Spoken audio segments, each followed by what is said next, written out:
Hi, good morning, it's Jim from maverickstar Observatory.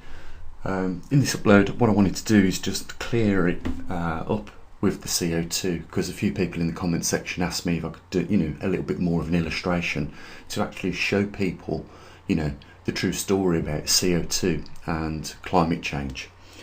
So before we do, big thanks to those supporting us. There's a link down there in the description if you want to help support the observatory. Obviously, our main focus is the magnetic North Pole, but anything science related, and in the current media at the moment, if you want me to have an input on that and clear something up for you using science, I'll do that.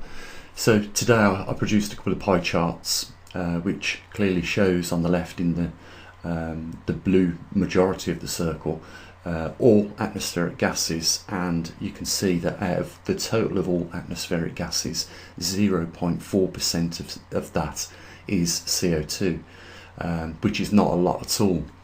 When you look at how much is naturally made or naturally occurring CO2 from land and oceans, etc., you see that it is 99.988%. And out of that, the man-made CO2 is 0.012%. So what I thought I'd do is just to put it into perspective for us all, is take a CO2 reading with the atmospheric CO2 monitor and take a sample rate and find out what today's atmospheric CO2 is in the air, and just work out for you guys how much of that in parts per million is naturally occurring and how much is man-made. So an atmospheric CO2 sample was taken at the maverickstar Observatory in central England on the 19th of May 2021 at 7:40 AM at a rate of 147 parts per million. You may ask the question, how much of this 147 parts per million was naturally occurring and how much is man-made? As you can see, 146.988% parts per million is naturally occurring CO2 in the atmosphere, and out of that 146, only 0.012% parts per million is actually man-made, or that's our contribution. Just to put that into perspective for you, if we wasn't talking about 147 parts per million of CO2 in the atmosphere, and we was talking about 147 grams of silver, and we wanted to know the purity, if we was talking about the purity of the silver, and it was 146.988% parts per million, that ounce of silver would cost you more than platinum, because it would be that pure.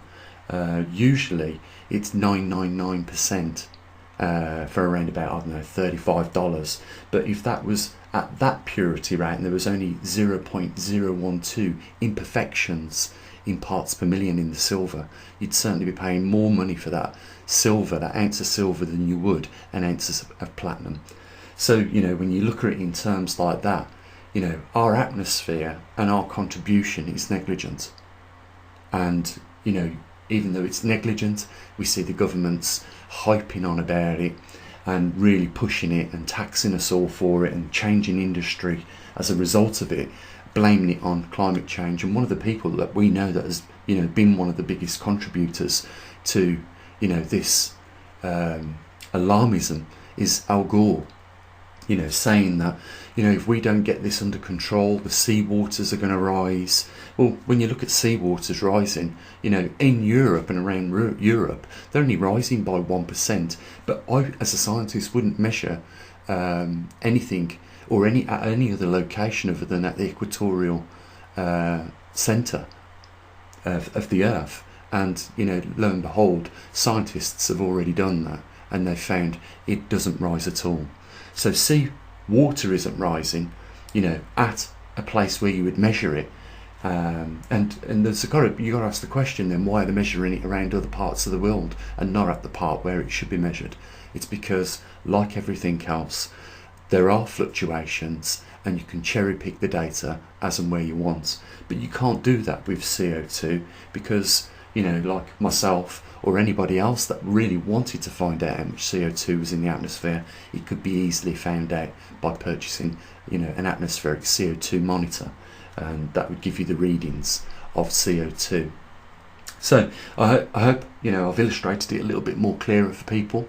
We really don't make a lot of difference to the amount of carbon that goes in the atmosphere with regards to how naturally occurring CO2 ends up in the atmosphere.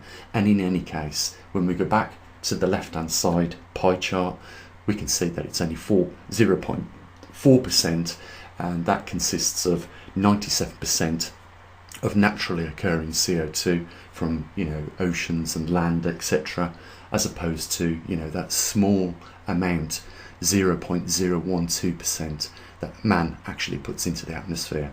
I think somebody should really give our leaders around the world this chart so that they can compare for themselves. I think that they would, if they was honest, they would agree that we really need to drop the CO2 argument right now and concentrate on what really is changing our climate.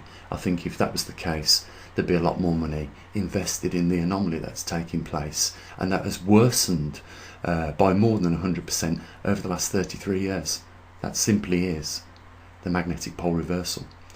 On that note, guys, I'm going to leave it. I'll just mention there is a link down there. It's amazing when people help support the observatory. We're able to get more information out to people on an honest scientific basis, and there really isn't nothing more to say than you take care of your loved ones, and also what I usually do.